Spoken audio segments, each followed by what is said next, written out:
Hey everyone, I hope you're doing well. Check out this clip with Sky News where Douglas Murray, in his interview, goes through what our impression should be from these international organizations coming down against Israel, usually Israel specifically.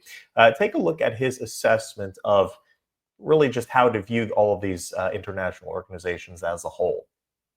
Now, you did warn us some months ago about the ICC, and you've been proven right there. The International Criminal Court has now issued arrest warrants for Israeli Prime Minister Benjamin Netanyahu and former Israeli Defense Minister Yoav Gallant.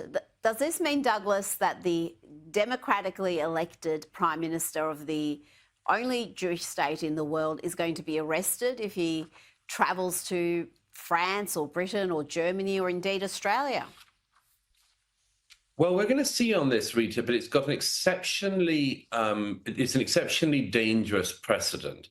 The International Criminal Court, of course, neither Israel nor America are signatories to it, very wisely, in my view, because I think they realize there's no scenario in which an Israeli or American soldier or politician, retired or serving, should ever be subjected to the whims of one of these corrupt so-called international bodies. But of course, many European countries and others are signatories to the International Criminal Court. This prosecutor from the UK, Karim Khan, has been the one pushing these arrest warrants. He did also issue an arrest warrant for one leader of Hamas who's dead. So that's brilliant, obviously. It seems that the International Criminal Court in its jurisdiction now has not just anyone in the world, including democratic leaders in its sights, but also the dead. So that's a total farce. But it's going to be a very interesting test, this. So now there are only arrest warrants out for the first time for democratically elected leaders. They've tried this stunt on Vladimir Putin, but they've never dared to try it on a democratically elected leader before. And they have with Netanyahu and Gallant.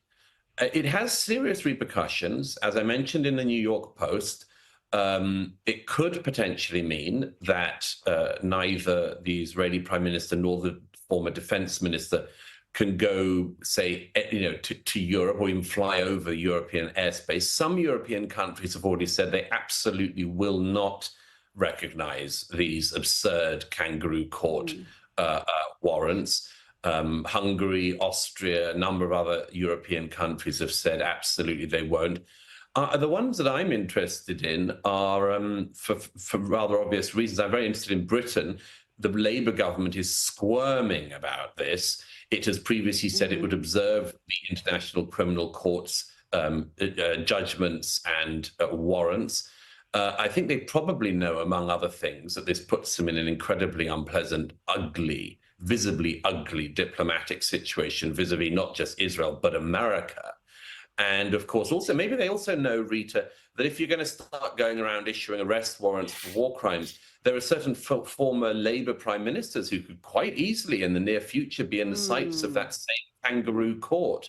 But the other country I'm very interested in is Germany, because, of course, Germany, isn't it fascinating, Rita, that a court set up after World War II to prevent war crimes should end up in its first judgment against the democratically elected leader singling out the prime minister of the one Jewish state, and that Germany, a signatory to that court, and the statute undermines it, would actually possibly be arresting the leader of the one Jewish state.